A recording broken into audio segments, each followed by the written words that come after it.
Okay, so I think it's working. Let's see if that's the case. Uh, I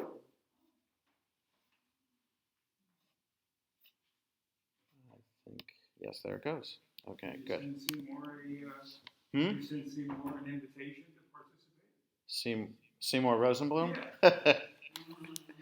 He's in the Rabbi Seymour Rosenblum is the Rabbi Emeritus of the synagogue that my father grew up in Philadelphia. And so he's been there for quite some time. My father knows him very well. And but I don't know him very well. Oh, you don't? No. He doesn't really come to conventions or. Last time I saw him was at the conference I go to in January. So the very first one that I went to of that was in Connecticut. Before it went, that was at a Y camp near Camp Ramon, the Berkshires, in Pauling, New York, for several years. In January, right? One year that was the blizzard in '96. I made it just in time, and there was no snow there, but there was tons of snow here. Then it was Ramah in Georgia, and now it's been Pearlstone. But it was at this small place in Connecticut, and I happen to remember that Rabbi Rosenblum was at that RTI. So it's been like more than that. I was in Lowell, Massachusetts still as a rabbi when I went to that. So that's 23, 24 years ago.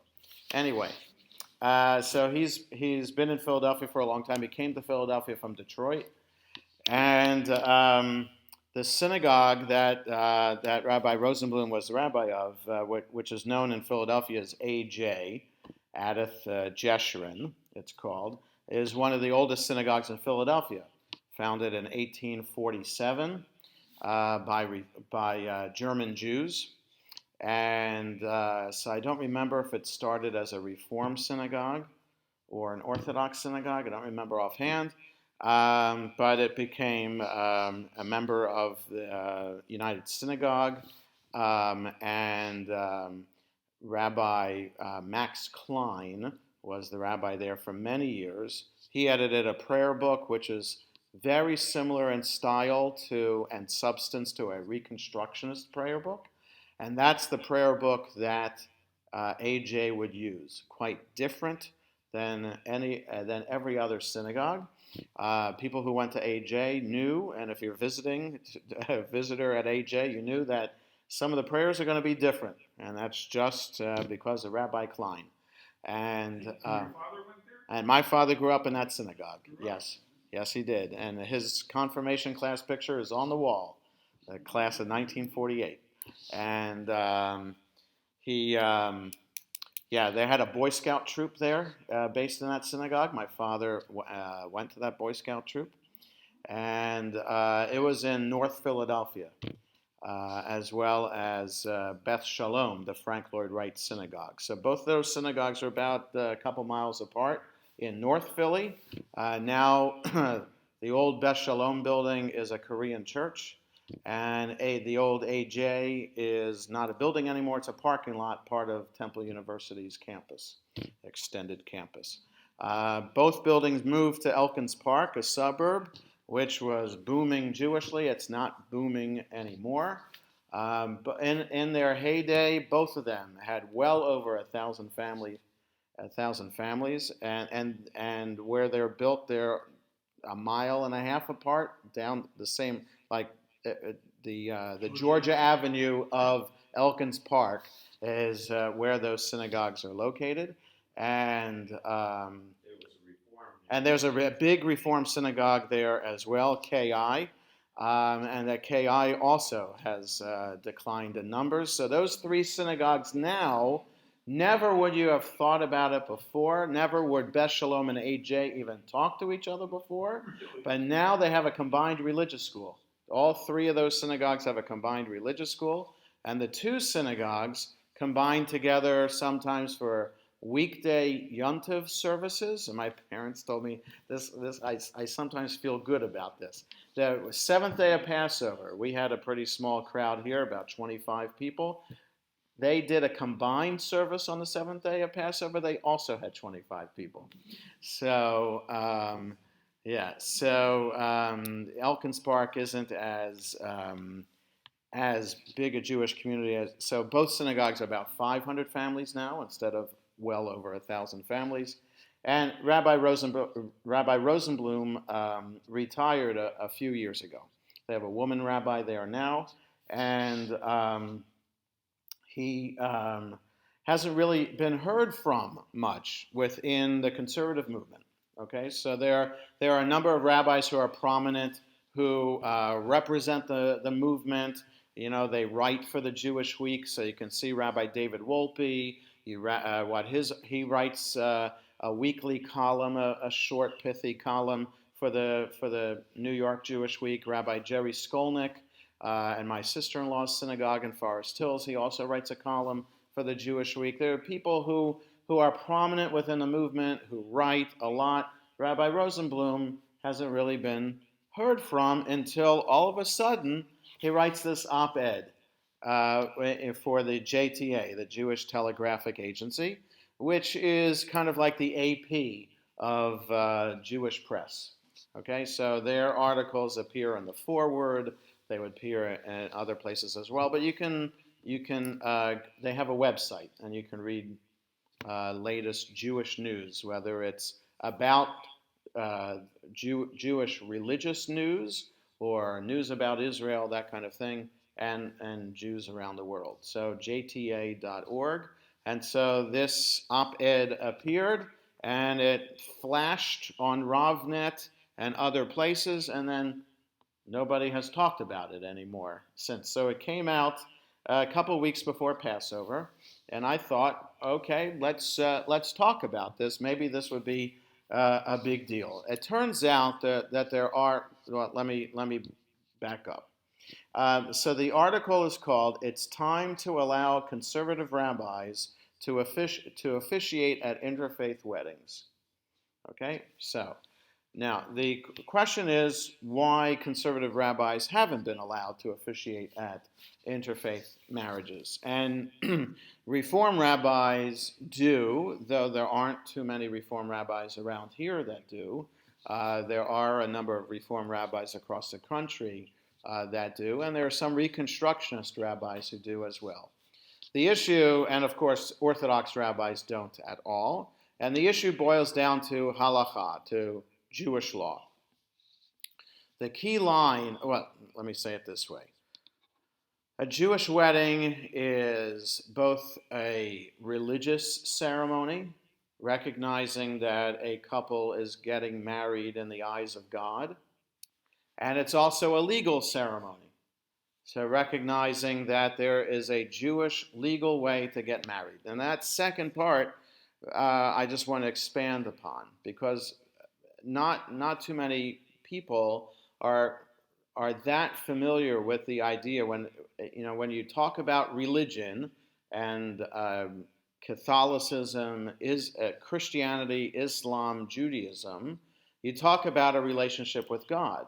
The difference between Christianity, Islam, and Judaism is that Judaism also has a system that delineates our practice and also tells us how we are supposed to act towards one another.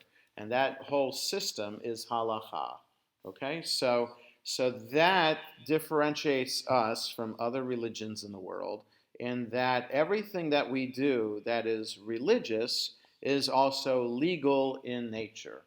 In other words, so when we shake the lulav and etrog, we're not just doing it in order to help us get into the mood of Sukkot and connect to historical elements related to the holiday, to remember that our ancestors shook the lulav and the etrog, or to relate to the metaphor, the religious symbolism of the lulav and etrog, or to represent the agricultural nature of the holiday and relate to the what's going on in agriculturally and seasonally in the land of Israel. All of that is true, But we shake the lulav and etrog ultimately as conservative Jews because it's a mitzvah to do it.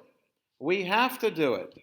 It's one of the 613 commandments. All those other reasons are nice. They enhance the observance of the holiday of Sukkot, and they add extra meaning, emotional, religious meaning behind it. But ultimately, we shake the lulav and etrog because we have to shake the lulav and etrog.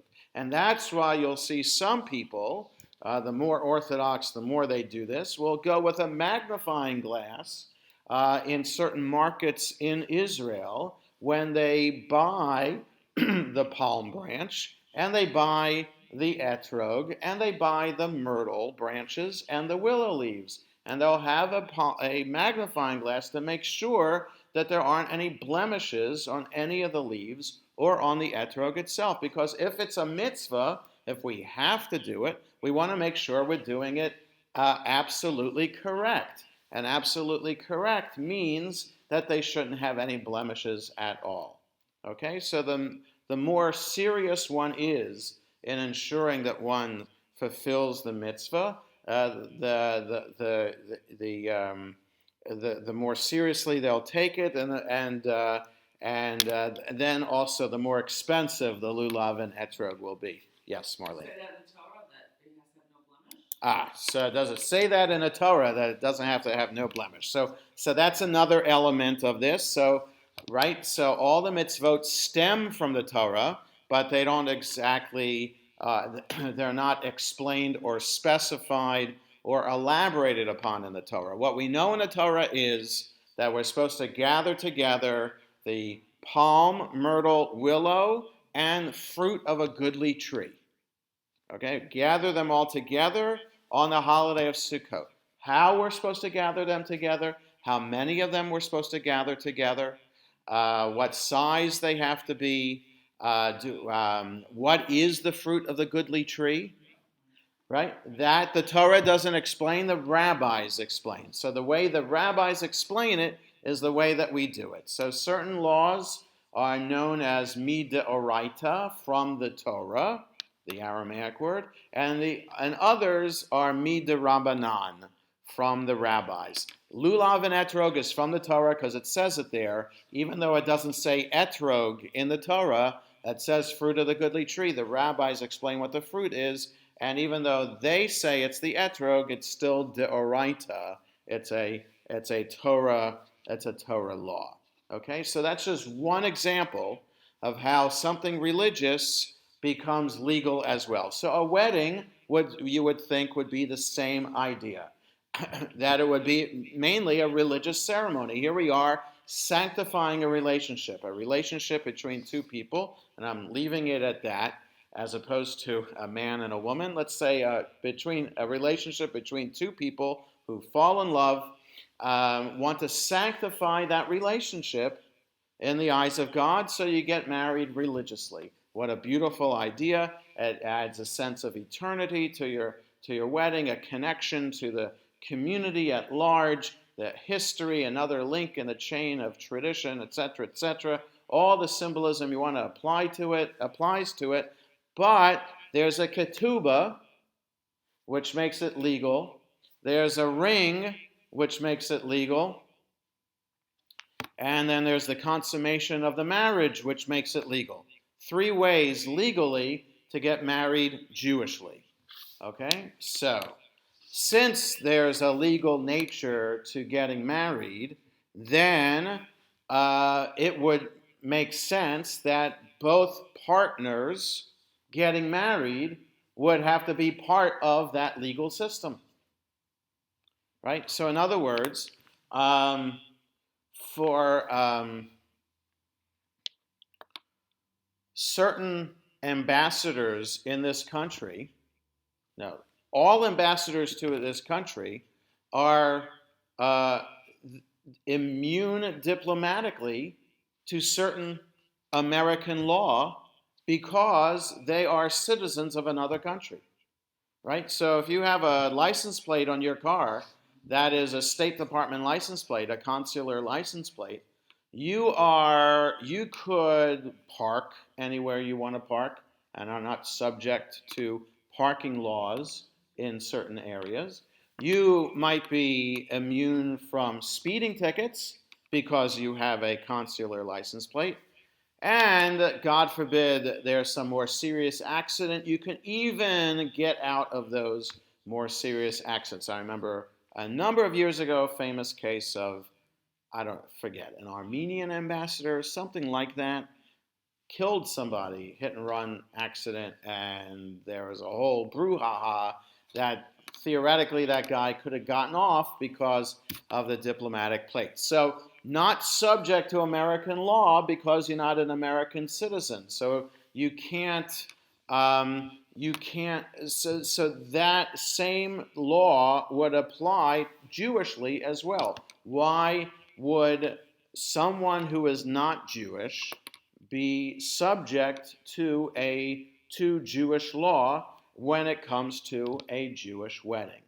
So that's how the conservative movement views people getting married and rabbis officiating at weddings. So in other words, when a couple gets married, there is a wedding ceremony that we follow.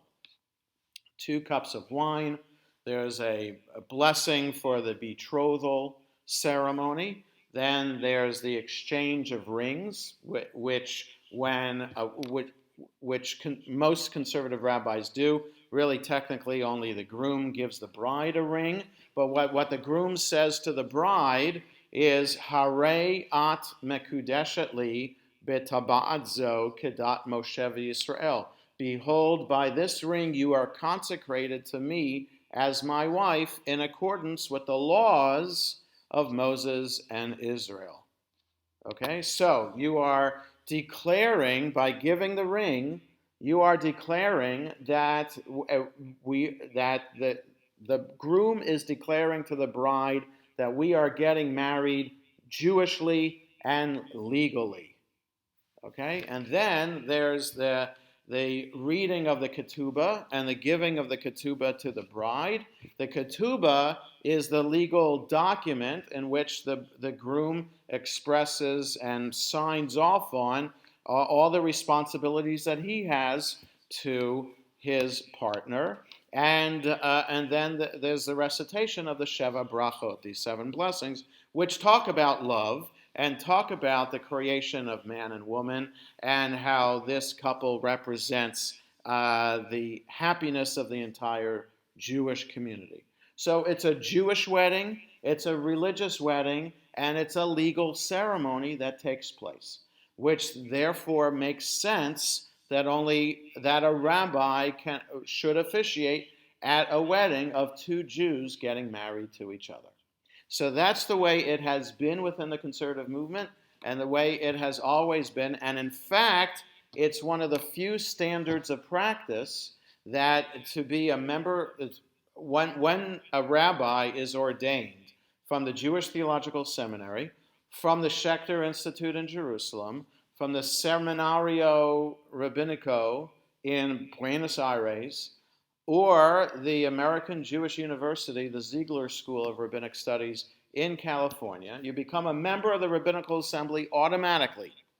You're voted in at the next convention. So there's a convention next week that's going to vote in symbolically all the new graduates of all these rabbinical schools as members of the Rabbinical Assembly. And then you have to adhere and abide by the rules and regulations of the Rabbinical Assembly, which include not officiating at an intermarriage. Because if you officiate at an intermarriage, then you can be kicked out of the Rabbinical Assembly.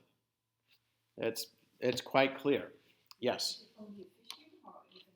So Adriana is asking, is it only officiating or is it attending?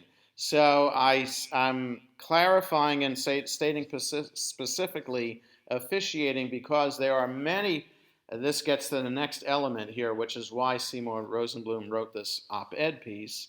The high rate of intermarriage in this country means that lots of people are affected by interfaith marriages, and that many families have such marriages, even families members of rabbis. So rabbis, in order to make peace in their family, uh, the families understand to some degree that the rabbi can't officiate at the wedding ceremony, but the rabbi can be there at the party afterwards. So it's a reception, it's a family commitment. So it's after the fact. They're going to get married anyway. Even if it was a civil ceremony, sometimes it's better that it's a civil ceremony rather than a religious ceremony. Then many rabbis have attended such receptions and have not been expelled from the rabbinical assembly. Now there are rabbis who do officiate at intermarriages, and there are conservative rabbis, that is, that officiate at intermarriages. I know of that, and they are still members of the rabbinical assembly. Somebody has to bring them up on charges. So, I'm not going to do it. Somebody else isn't going to do it. So they're out there and they do it. Do they get a slap on the wrist? Do they get talked to by the leadership of the rabbinical assembly? I don't know. The other way to get kicked out of the rabbinical assembly is if you don't abide by the rules of the placement service. So it's job related. So those are the two main things about standards of practice in the rabbinical assembly. So because the Jewish wedding ceremony is religious and legal, and because the conservative movement adheres to halacha, that is why conservative rabbis can officiate at intermarriages. Now, the other side of the coin is, as I was alluding to before, is that there is a high rate of interfaith marriage within the Jewish community in America. It's been over 50% for a number of years now.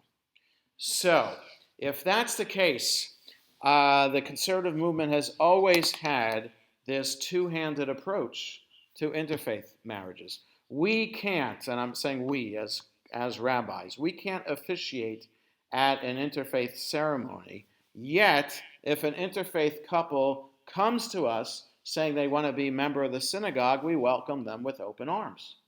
So, Shaare Tefila, as almost every conservative synagogue in North America, has interfaith families who are members of their synagogue.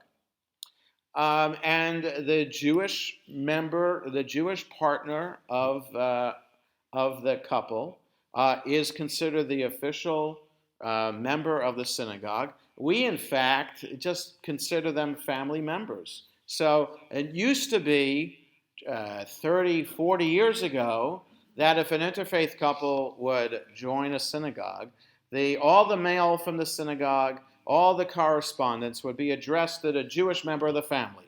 So let's just say Marlene and Andy Sandberg. Andy is not Jewish. Just for sake of argument, this is now live online. The whole world has just heard me say Andy is not Jewish. That is not true. Andy is Jewish. But just for example's sake, Andy was not Jewish. Mail would have gone to your house as Mrs. Marlene Sandberg and family. Okay? That's how it would be. But now mail would go to Mr. and Mrs. However we do it now. So it used to be Mr. and Mrs. Andy Sandberg, but how do we do that now? I think we just do first names. So Marlene and Andy Sandberg. That's how the mail would go, and that's how we do that. We don't ask if someone's Jewish on our membership form. We get around that by asking for Hebrew names. So we ask for people's Hebrew names on their form. So if somebody doesn't put down a Hebrew name, then that's pretty obvious that most likely they are not Jewish. Now, it could mean that they don't know what their Hebrew name is, but that's less likely. That they might put down their Hebrew name, but they might not know their father or mother's Hebrew name. Okay, so there are ways around this now. But we used to ask that question, are you Jewish, on our membership application. Most synagogues don't ask that question anymore. You find another way to do it. And in fact, we We don't even write husband and wife on the form anymore. We put partner one, partner two. So that's a different issue about gay and lesbian marriages. But so, so that's how our membership applications have changed. Our whole outlook towards interfaith families and outreach to interfamilies has changed. When I was in rabbinical school, there was a program that I was an intern for the last 3 years of rabbinical school with Rabbi Alan Silverstein in Caldwell, New Jersey. One of the things, he was not when I was working with him, but after that, he became president of the Rabbinical Assembly. And he's president of Masorti Olami, the world body of the conservative movement. And he's very active within the Rabbinical Assembly, United Synagogue conservative movement. At the time that I was working for him in the mid to late 80s, he ran a program in conjunction with the Men's Club, the Federation of Jewish Men's Clubs, called Project Link. And Project Link was an educational program, outreach program to interfaith couples, be they engaged or married couples, to kind of provide a connection for them to the Jewish community and help bring them back. So I was one of the teachers in this program. It would meet at couples' homes, and it would be like kind of a beginning, an introduction to Judaism class, kind of like 13 weeks, but very informal because it met in people's homes, and sometimes there were meals associated with it, holiday celebrations associated with it. It's really a great program, and the conservative movement, to some degree, was behind it, but not fully, because at the time there was a segment of the conservative movement that was opposed to outreach to the intermarried. Because even outreach to the intermarried could be seen as if we're condoning intermarriage. And there was a segment, a very large segment, a vocal segment of the conservative movement at the time, in the mid to late 80s, that said, no, we can't even be seen as being outreach-oriented, and we need to, and we can't be associated with anything like that. So after a couple of years, funding dried up for Project Link. But now, people wouldn't think twice about this. Outreach orientation is what it's all about. At the time, also when I was ordained in 1989, there was just at the time, the Rabbinical Assembly established a Keruv committee, which means bringing in. So you can either see that as in-reach or outreach. So we had an outreach committee. Rabbi Avis Miller, formerly of Addis, Israel, was the chair of the Keruv Committee of the Rabbinical Assembly. And because I was just ordained and had worked on Project Link, I was served on that Keruv Committee for a couple of years. So that was like at the time. And then that population survey of the Jewish community came out in 1990, and people were like pulling their hair out about what it meant for Jewish continuity and the high rate of interfaith marriages. And so since then, there was a hue and a cry about the high rate of intermarriage, what we're going to do about it within the Jewish community, and whether it's outreach programs, whether it's being welcoming in the synagogue. Interfaith marriages are still at a high rate, but at the same time, interfaith couples do find a home within conservative synagogues and do raise their children as Jewish. And so that Rabbi Rosenblum points out in his article that, he says on the second page of his article, the 2013 Pew Research Center study of United States Jewry found that among millennials, 61% of those born to intermarried couples consider themselves Jewish. So that's pretty remarkable. Instead of thinking that interfaith couples are lost to the Jewish community, somehow they're finding their place within the Jewish community. Somehow, not necessarily with a synagogue, could be it could be a Reform synagogue as opposed to a conservative synagogue, or it could be some non-denominational minyan, that kind of thing. But somehow children are raised to interfaith couples as Jewish, and they see themselves as Jewish. So I find this in our preschool as well. In fact, I had a conversation last year with a woman herself who was born to a Jewish father and a non-Jewish mother in Florida. Her siblings they were all raised Jewish, but her siblings were brought to the mikveh. She was not. Okay, that's another element here that adds to the legal nature here. If you're not born Jewish, and you want to be Jewish, you have to convert Jewishly, and that means going to the mikveh. And so she wasn't brought to the mikveh. Now she considers herself Jewish, but technically, according to the conservative movement, she's not Jewish. She herself is married to somebody not Jewish, and she has her children in our preschool. She wants to raise her children Jewish.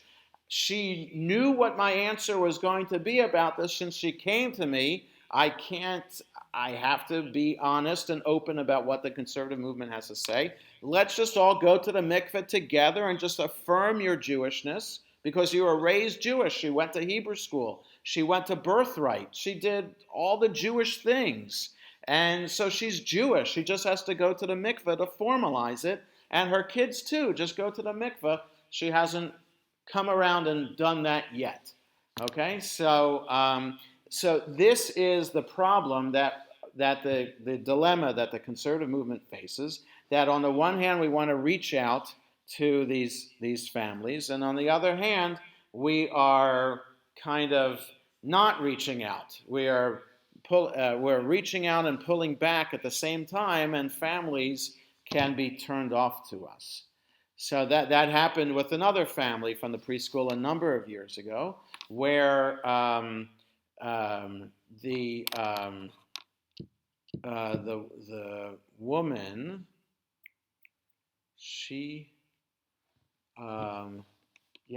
I think she adopted a baby. Was that the case? Because she herself was Jewish.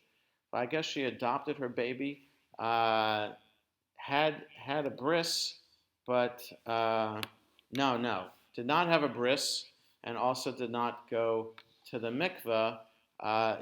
Can I do a naming ceremony for this boy? And I couldn't do that because he needed to have a bris, and that was not an acceptable answer. And so I found out later that she went to a Reform synagogue where the requirements are less.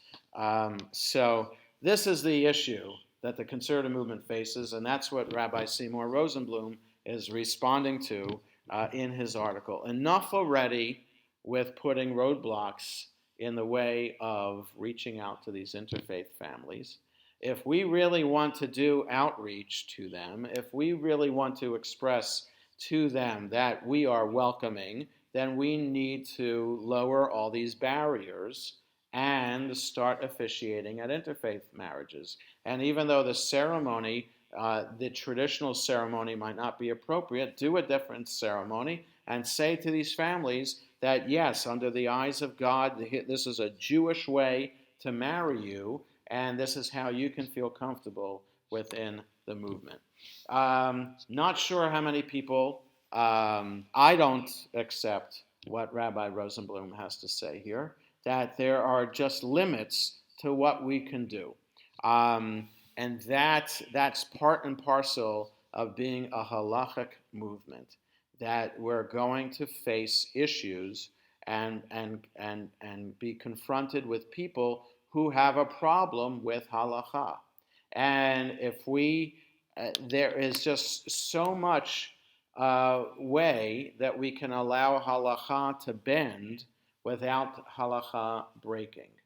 And this would be such an issue in which halakha would break, because the wedding ceremony is a particular ceremony. This is the way that people get married. This is the formula. There's nothing. Now, that's not to say that even though the formula is Harei at mekudeshet li b'tabadzo, so it's in the feminine, a groom saying to a bride, this is not to say that we can't do a ceremony for gay or lesbian couples, right? So many conservative rabbis will do that. That's not a problem, even though some people might say that that's bending to the point of breaking. Since the conservative movement came out with the Teshuvah, the position paper back in 2006, so it's 10 years already since the conservative movement has said that we can officiate at same-sex marriages, and homosexual people can become rabbis and cantors within the conservative movement. Seems pretty clear there, and the country, the United States, says that same-sex marriages are legal. So therefore, most conservative rabbis in this country will officiate at same-sex weddings. I will, but I haven't been asked yet. So, I used to not do it simply because it wasn't legal yet.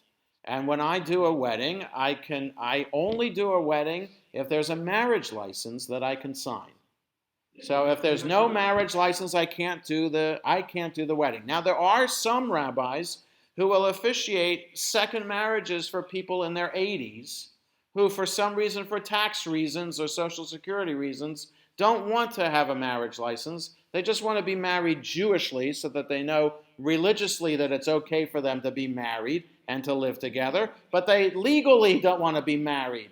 So I won't do that. So and the same thing 10 years ago when only one or two states maybe Vermont and maybe one other state. So if you flew me to Vermont, I'd be happy to sign the marriage license, but I couldn't do it in Maryland because Maryland wasn't legal yet. So anyway, so most rabbis will officiate at same-sex marriages and will reword the ceremony to make it gender appropriate. So if it's two men getting married, the one will say to the other, or maybe both will say to each other, Hare ata mekudash li, instead of Hare at mekudeshet. So for a lesbian couple, it works because the wording is already feminine, so it just works. Anyway, so I'm not saying that you can't change the wording, because the wording can be changed. For same-sex marriages, that's okay, and it's halachic to have a same-sex wedding. And the Sheva Brachot would have to, probably would be reworded too. I haven't seen, there is a conservative movement same-sex wedding ceremony, but I haven't seen it because I just haven't had to look for it yet because, I haven't been asked. So here's an advertisement. If you're looking for a rabbi, please come to me. So, but they have to be Jewish, though. I won't do an interfaith same-sex marriage, just as I won't do an interfaith heterosexual marriage. Okay, that to me is breaking, because two Jews getting married doesn't matter if they're heterosexual or homosexual. They're two Jews coming together in the eyes of God and in the Jewish community of wanting to affirm their love and sanctify their love for one another. Absolutely, I'm happy to be part of such a ceremony. But when someone Jewish and someone not Jewish come together, then I don't have the words available to me to recognize this marriage as a Jewish marriage, because one partner doesn't buy into the system. Now, it doesn't mean that partner is not going to say, no, let me say it in the positive. It could mean that the non-Jewish partner is agreeing to raise their children as Jewish. So for Seymour Rosenblum, that is the key, that is their buy-in to the system. If they're agreeing to raise their children as Jewish, make her or him Jewish and recognize that Jewishly. No, I can't do that because the couple themselves, both partners, have to be Jewish to sign off on the ketubah. That's how I see it, and that's how I've explained it to couples, and that's how I've explained it to parents who come to me. So now people don't come to me anymore asking me to officiate at an interfaith marriage, because people know my answer already, or because people know that there are plenty of rabbis out there. Just Google Rabbi Maryland officiate interfaith marriage, you'll have a list of rabbis that will come up. Now, the downside of that is you're paying several $100s for that rabbi. So that used to be the case. These rabbis 20, 30 years ago who officiated interfaith marriages are doing it for the money, and they're taking it. And so then, though they might claim that they are reaching out to the couple, when they're charging $1,000 for such a wedding ceremony, it's kind of hard to maintain that argument that you're really doing it for outreach, right? Because it seems like there's a financial reason for doing it ultimately. Now, rabbis today, I don't know, since it's more more accepted within the Reform and the Reconstructionist movement, they still charge a lot of money, but it's still accepted within the movement as something to do. So Rosenblum has his argument. We want to respond to the facts on the ground. If we want to be consistent in our outreach, don't say we'll reach out to you after you get married, but push away before you get married. Be consistent and reach out the whole time. I see his point, but I see that I don't see it as being inconsistent in reaching out to couples after the fact and bringing them into synagogue. Because there are elements that are going to be in play later on with future life cycle events that will also be impacted by a non-Jewish partner. And this happens in our synagogue, and this happens in all conservative synagogues. There's a limit as to what non-Jews can do in participating in the service, no matter whether it's a married couple or just a visitor. This mainly happens with bar and bat mitzvah services, where you have extended members of the family who receive honors. So what we can do is that we will allow a non-Jew on the bima, but not to do anything that is in a leadership capacity in the service. That requires an amen or requires something ritually that is important to the service. So we don't allow non-Jews to open the ark. We don't allow non-Jews at the Torah. So now we compromise, but there are still some synagogues that don't allow non-Jews on the bima at all for anything. That the bima is off limits. So I say there are parts of the bima that are off limits and other parts that are okay. So what we do is that if parents of the bar mitzvah, one of the parents is not Jewish, so the other parent will receive the aliyah, be called to the Torah, and then once that aliyah is over, when I do the blessing for the bar bat mitzvah boy or girl for becoming bar bat mitzvah, I invite the non-Jewish parent onto the bima because it's appropriate to recognize that parent's role in raising their child as Jewish, and that's what the prayer responds to. And then there are also English readings that can be read by non-Jews, and then there's the Thanksgiving prayer at the end when the parents come up at the end after getting the gifts. We do the Shehechianu. There's nothing particularistic about the Shehechianu.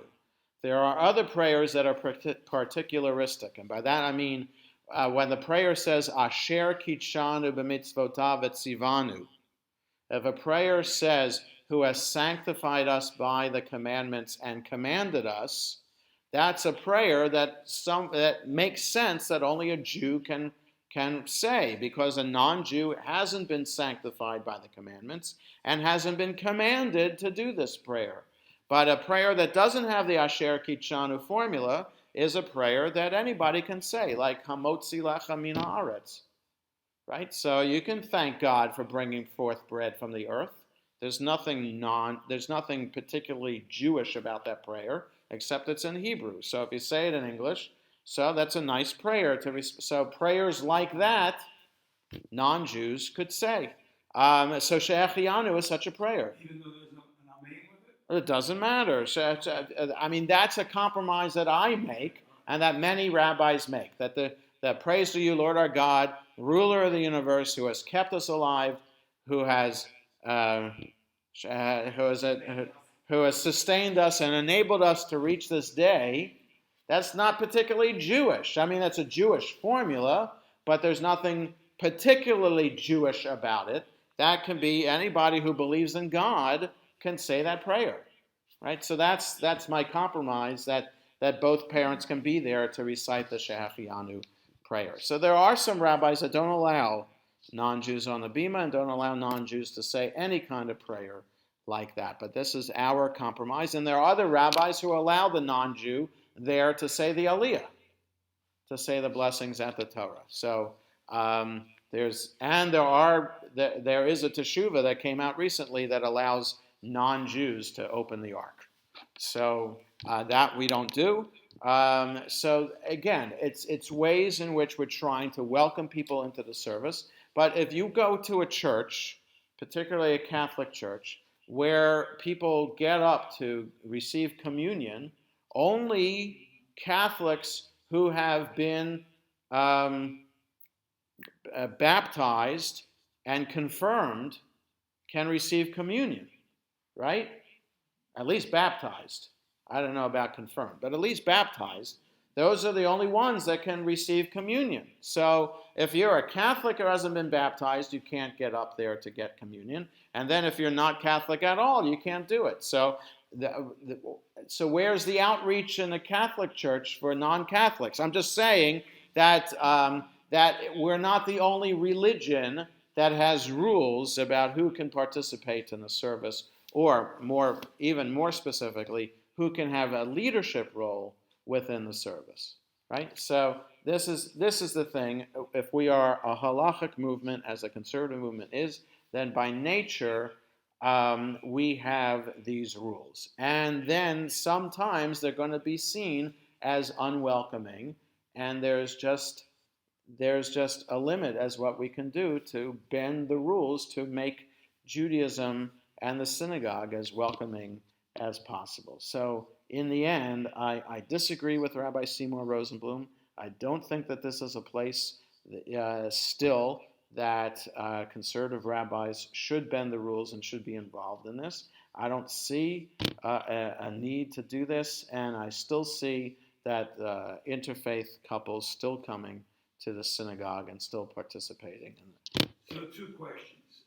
Well, question number 1, has this been to the law committee, or doesn't anybody ever know? So has this been to the law committee? No, this has not been to the law committee, and I doubt, really, in the next 10 years that they will take this up. Now, on Shabbat, I'm going to talk about something else, about how we treat non-Jews in general. I'm not going to talk about this. Officiating at an intermarriage is something that would be a question for the law committee, but it's not even a question that's going to be entertained, and I don't see it being entertained in the next 10 years. Okay, and on RobNet, yes. What was it? You said it was there. It was there. Did you see Rosenblum's thing? That was it. That's what somebody said, making sure that somebody posted it to RobNet. And then there was 1 or 2 responses. I don't remember what they were, and that's it. It went away. People saw it as a lone wolf kind of article, as opposed to others saying, "Yeah, I totally agree with Rosenblum. We should be let's follow his lead." Nobody said that. Nobody said that, because I think that the rabbis who do this are not on RovNet. And the rabbis who are on RovNet, who are liberal and progressive, are not liberal and progressive about this. Yeah, RovNet is the conservative rabbis listserv. Yeah, so it's just not there. And on Facebook, there's the RovNet, there's the conservative rabbi page on Facebook, and nothing about this. So I'm surprised, actually, but there's really no response. It's just that far out there. It's just that it's not that it's far out there. It's just that it's something that almost all conservative rabbis agree that we don't do this, because there are ways in which we are still welcoming to interfaith couples, and there is no way to bend the rules when it comes to the wedding ceremony itself. At least we haven't found a way to do that. That where it makes sense of what a wedding is all about. A Jewish wedding is all about. Any other questions or comments? Okay. So let me just see if there were any questions online. Don't see any. And 3 people were watching. And so that's that. So I wish everybody a good night. I think our next class will be the first Wednesday in June, and I don't have a topic yet for that, so stay tuned. Stay tuned for the first Wednesday in June. Have a good night.